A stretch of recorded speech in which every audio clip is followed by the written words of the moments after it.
El contenido del siguiente programa es responsabilidad de sus realizadores.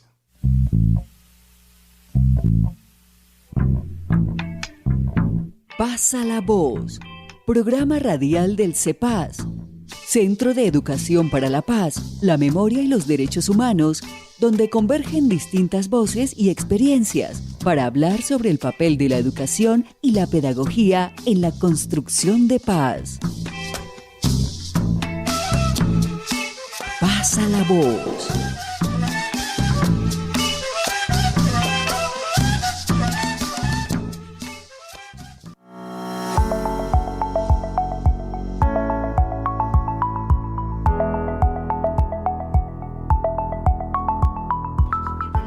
Hola a todos, buenos días. Nos encontramos acá en la Plaza de Bolívar de la ciudad de Bogotá, en una transmisión en directo en el Día de la Memoria, el Día Nacional de la Memoria y la solidaridad con las víctimas del conflicto armado. Entonces estamos aquí para transmitir, para compartir con algunas personas que están en este evento, y también nos acompaña el día de hoy Fernando González, profesor de la Universidad Pedagógica, quien ya ha estado compartiendo espacio en Pasa la Voz. Así que bienvenido, Fernando, buenos días.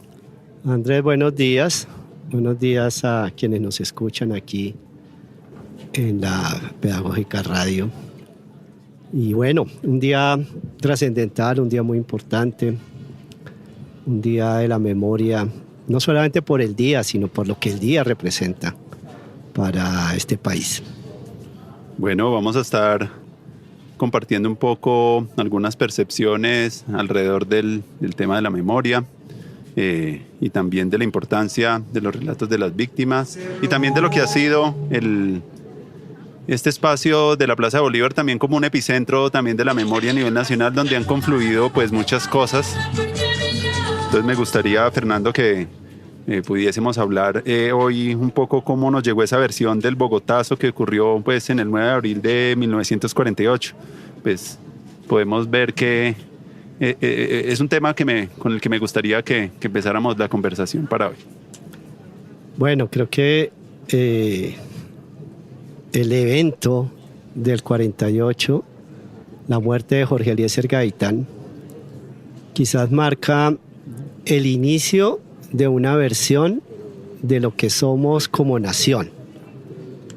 Y es no solamente una tragedia de lo que le ocurre a alguien como Jorge Eliezer Gaitán, el caudillo, el líder, sino de cómo aparece una idea trágica, cómo aparece la tragedia o el drama como identidad.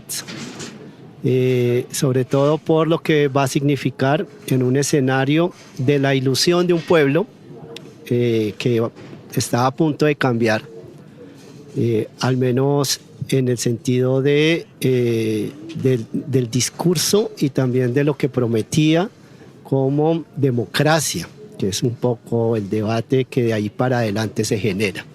Es decir, Jorge Eliezer Gaitán representaba, como sabemos, digamos, unos valores, unos principios, y representaba la oportunidad de dar un salto en la historia colombiana.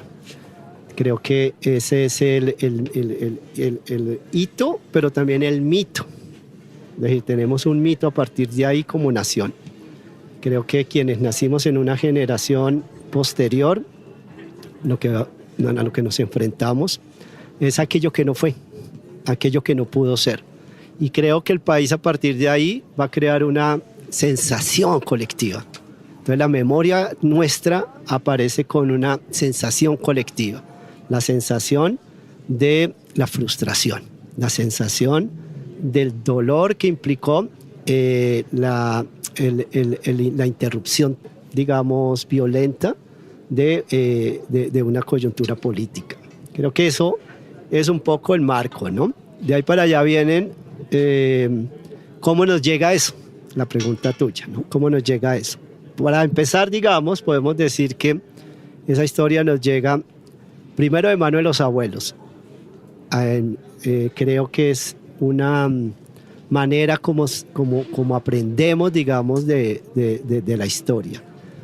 Posteriormente quizás llega la versión de los historiadores, que es ya una visión un poco más elaborada, más analítica y demás. Y creo que también empieza una voz populi colectiva que siempre está referida a Gaitán. Yo creo que es un referente esencial a la hora de pensarnos, digamos, en términos de memoria. Sí, me llama mucho la atención eso que dices del hito y el mito, porque una cosa también es lo que sucedió, cómo lo recuerda la gente y todas las historias también que pueden haber alrededor de ese acontecimiento. Y también uno lo que ve también mucho en los acontecimientos históricos es que también se vuelven fundantes de muchas cosas nuevas cuando hay esos proyectos truncados y frustrados. Un poco lo que Semmelman decía de hacer un poco la historia olvidada de la rebeldía, la historia olvidada de los proyectos truncados, hacer memoria de esas cosas que quisieron concretarse y no lo lograron, y eso pasó en muchos lugares del continente americano, muchos proyectos que fueron interrumpidos. Y bueno, también me parece importante esa historia y cómo nos llega a nosotros, cómo podemos recordar ese acontecimiento y qué sucedió después de eso. Sí, total. Por ejemplo, cuando uno le cuenta la historia, en mi caso, yo tenía 7, 8, 9, 10 años, y la primera, digamos, el primer vínculo más bien con el relato es de mi abuela. Y he pensado mucho a lo largo del tiempo de cómo se fue transmitiendo a partir de mi abuela esa versión. Entonces un ejemplo, llegaba donde la abuela y le decía: abuela, cuénteme otra vez lo del 9 de abril. O sea, no había día que uno no fuera a visitar a la abuela que no le dijera: cuénteme otra vez.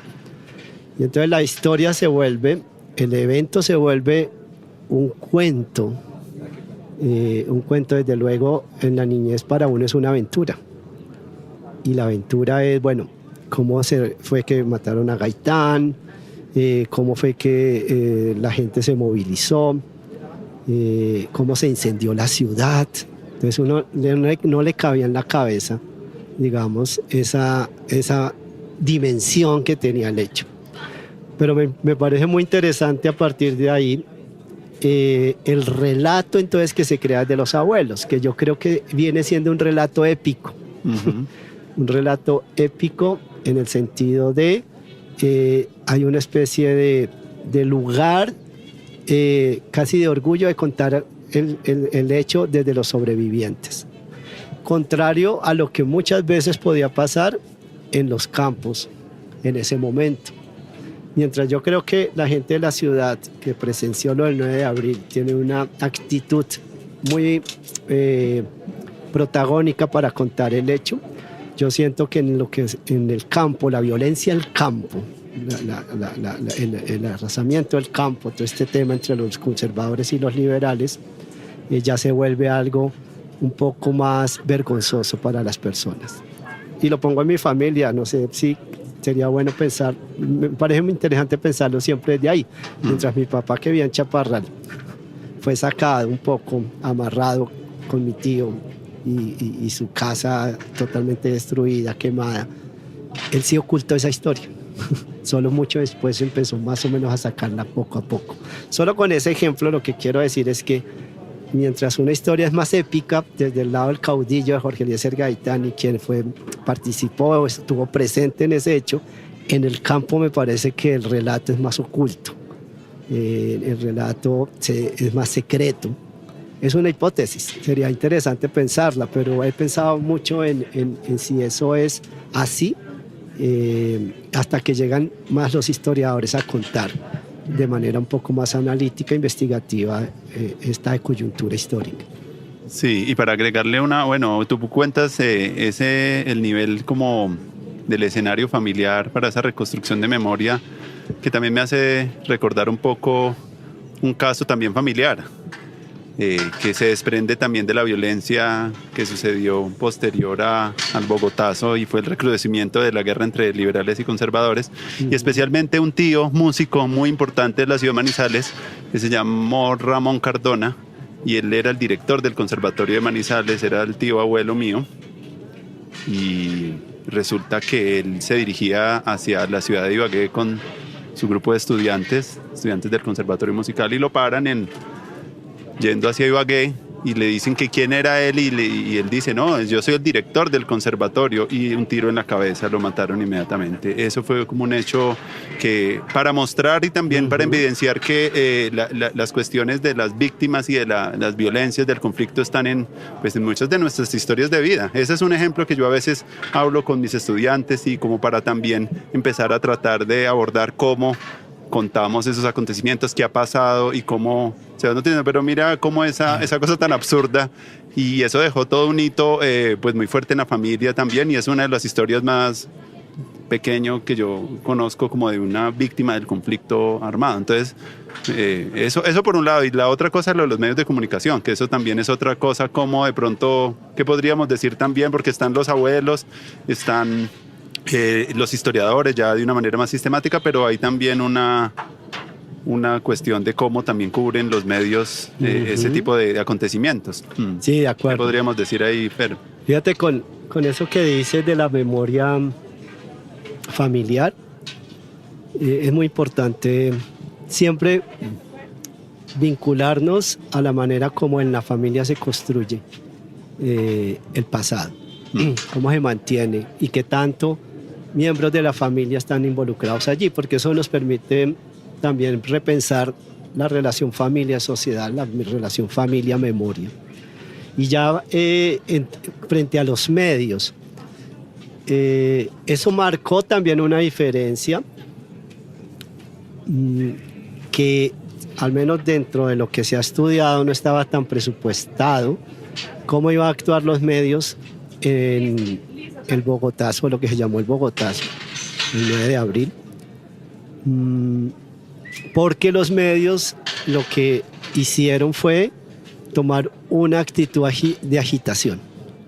Entonces, lo que fuimos encontrando en los medios fue consignas que llevaban a la gente a movilizarse, que les llevaban a la gente a reaccionar, que les llevaban a la gente, digamos, a participar directamente de lo que, una palabra que hoy nos suena más familiar, el estallido, de lo que fue ese estallido en su época.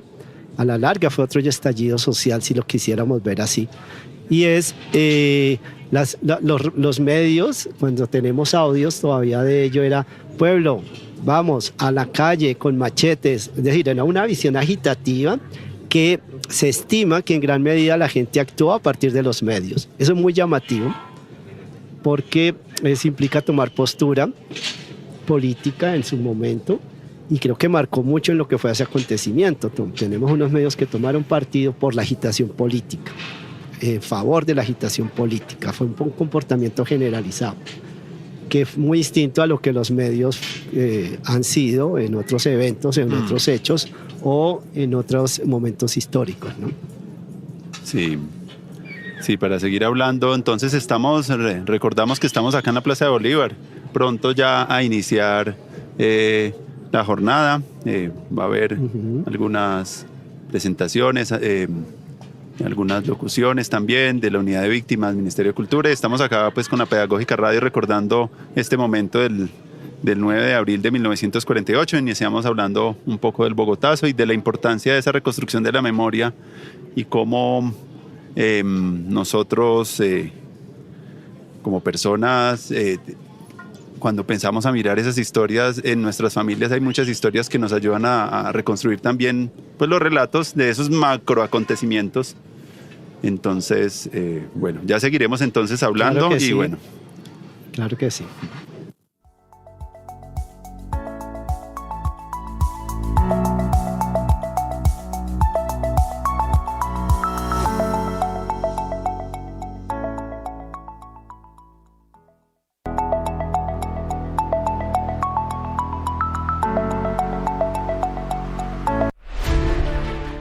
Estas son las voces para recordar el 9 de abril, Día Nacional de la Memoria y la Solidaridad con las víctimas del conflicto armado. Jorge Eliezer Gaitán Ayala, conocido como el caudillo del pueblo. y que no se puede hablar de demagogia cuando uno los enuncia, y de que no son las oligarquías quienes van a transformarlos. Cuando uno llega un día sin cenejo, donde sabe que hay hombres de 6, 2, 10, 11 millones de pesos, en donde no se ha construido ni se estimula la construcción del acueducto, únicamente porque esos hombres de esa fortuna le venden a 80 centavos la carga de agua a los infelices para poder comer. 9 de abril, Día Nacional de la Memoria y la solidaridad con las víctimas del conflicto armado. Potenciar las voces de las víctimas dignifica, transforma y repara.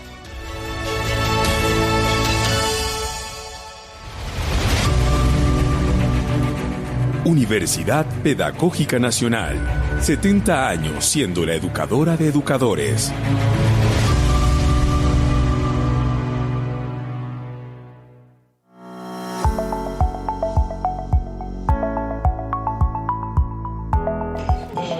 Entonces, estamos hablando aquí en la Plaza de Bolívar, junto con Fernando González, acerca de este acontecimiento del 9 de abril. Y estamos viendo también una cosa que a mí me parece como muy llamativa, y es que independientemente, pues todos hacemos parte de un tejido colectivo como sociedad, y entonces lo que le sucede a la sociedad también nos sucede a nosotros mismos, así no hayamos vivido directamente pues memorias que tengan que ver con el conflicto, pero al estar inmersos en este tejido, pues nosotros somos responsables de transformar ciertos patrones también de violencia y también nos afectan también todas esas problemáticas, así que nadie puede decir que no, eso no tiene que ver conmigo, sino que es algo que nos compete a todos, y por eso se vuelve un día muy importante para conversar. También pues, Fernando, me gustaría que habláramos el día de hoy de este otro acontecimiento también que ha sido muy emblemático en la historia también de Bogotá y del país, que es la toma del Palacio de Justicia en 6 de noviembre de 1985. Sí. Sería interesante también que nos preguntáramos cómo se crean esas tensiones entre la memoria oficial, la memoria histórica, y hablemos un poquito de eso, porque sé también que ha sido motivo también de una de tus publicaciones. Sí, de acuerdo, Andrés. En mi libro, mi novela Vivir sin nosotros, los desaparecidos del Palacio de Justicia, tiene precisamente que ver con eso, que se publica en el año 2010. Y bueno, digamos que empecemos por la coyuntura que se podría vivir en ese 1985, el movimiento M-19, la guerrilla del M-19, estaba en un proceso o en un intento de acuerdo de paz con el entonces presidente Belisario Betancur. Ya venían unos acercamientos para esa posibilidad de diálogo que tenía como resultado mayor el que el EM se lanzara a la vida política pública. Teníamos en ese momento un ejército demasiado radical, que no creía en ningún tipo de diálogo, que tenía una postura bastante militarista, desde luego. Entonces hay una tensión bastante grande frente a cómo podría ser ese proceso de paz. Eso de alguna manera pasa en noviembre del año 84, y ya venían unos acercamientos entonces entre Belisario y las cabecillas del EM que se habían dado en España, por ejemplo. Ya venía, digamos, unas alianzas posibles, y ese diálogo parecía ir avante. La toma del Palacio de Justicia es el resultado de esa imposibilidad de diálogo o de proceso de paz, en la medida en que prácticamente el ejército sabotea eso, empieza a atacar a militantes del M-19. El M-19 responde y el M decide hacer un juicio político a Belisario Betancur después de muchos insucesos previos, que es el resultado de lo que sucedió ese día. el M dice, vamos a tomarnos el Palacio de Justicia, vamos a tomarlo por las armas, vamos a tener a los magistrados allí adentro y vamos a hacerle un juicio al presidente. Esa era la idea de la toma, que muchos no la saben, porque se tomó el M-19, el Palacio en otro lugar. El M ingresa y estamos aquí en la Plaza de Bolívar, ese 6 de noviembre, a las 11:40 de la mañana, está ingresando precisamente una primera estructura del M-19 a tomarse el Palacio. Ahí pasan muchas cosas que podríamos ya hablar de qué ocurrió de ahí para allá. Sí. Bueno, vamos a seguir entonces hablando sobre esto, la toma del Palacio. Sí, a mí me gustaría conocer un poco más los detalles de eso, porque no conocía eso que me estabas contando. Seguiría parte pues de un incumplimiento y de unos diálogos que se estaban teniendo y sucede eso. Si quieres continuar también con el relato maravilloso. Claro, y eso nos enseña mucho esa relación entre procesos de paz y recrudecimiento de la violencia. Están muy juntos paradójicamente. Siempre que hay un proceso infructuoso de paz viene una ola de violencia muy grande. Tenemos una primera situación que es muy insólita, y es que el ejército sabía de la toma. Había habido por sus organismos de seguridad, había infiltrado al M-19, ya se sabe de la toma y por eso se habla de una toma anunciada. ¿Qué hace el ejército?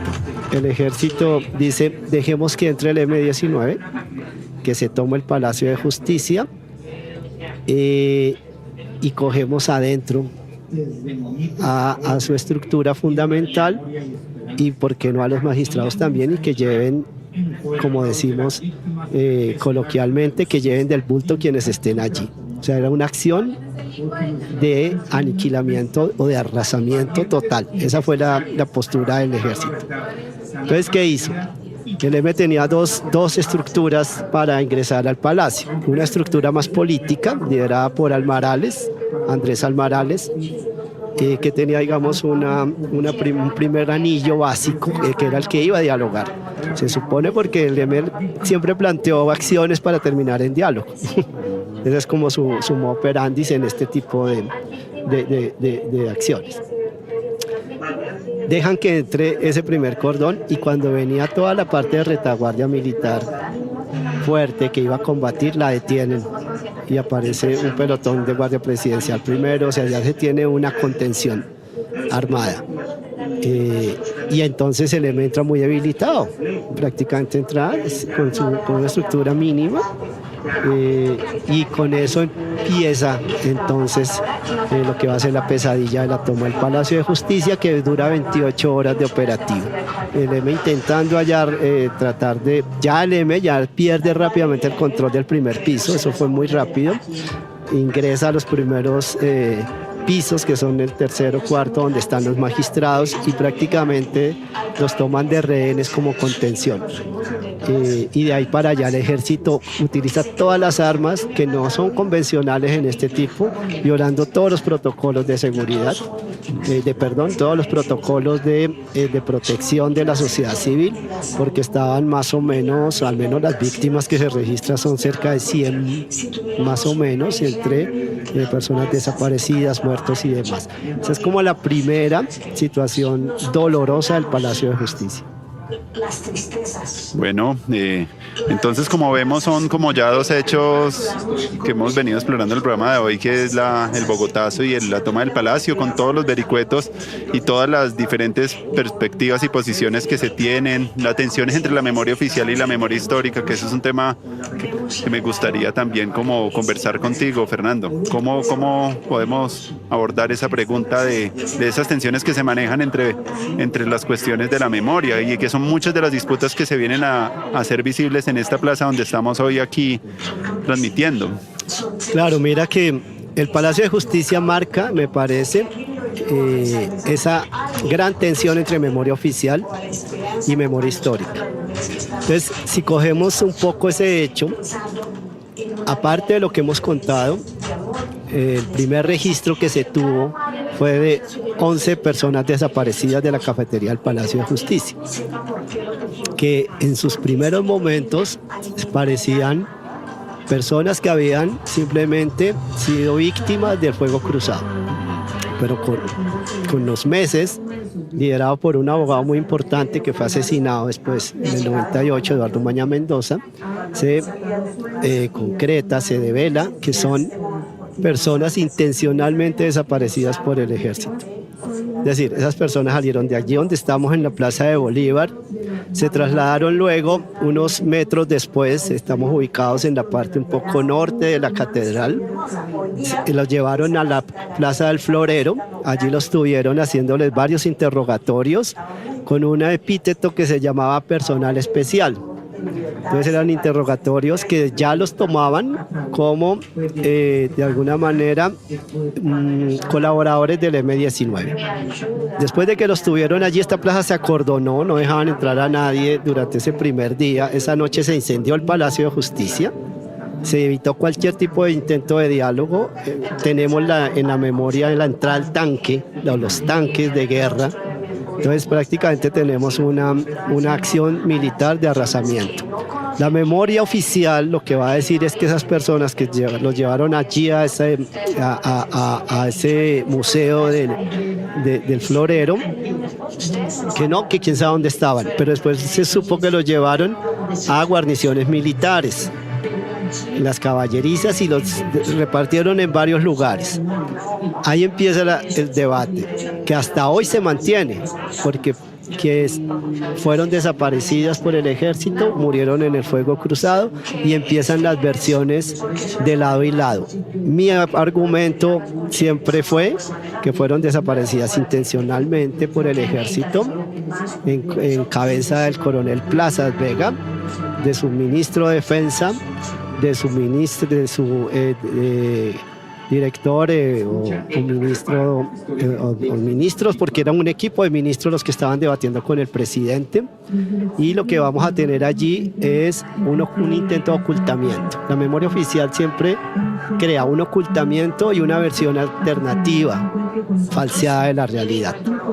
Eso se prueba en un juicio que después se le hace a Plazas Vega en el 2005, en el 2010 se termina, ya es mi novela, tratando de probar que esas personas fueron desaparecidas por el Estado colombiano. Y mientras que la memoria histórica trata de decir eso, la memoria oficial trata siempre de ocultarlo y creando una versión distinta. Bueno, ya vamos casi cerrando ya el programa. Creo que habían otras preguntas, pero por tiempo vamos a ir cerrando. Entonces seguiremos aquí la transmisión en la Plaza de Bolívar, acá el Día Nacional de la Memoria y la solidaridad con las víctimas del conflicto armado. Entonces, Fernando, pues muchas gracias por esta conversación, y bueno, agradeciendo a todos. Claro que sí, que sigamos entonces con esta conmemoración de la memoria.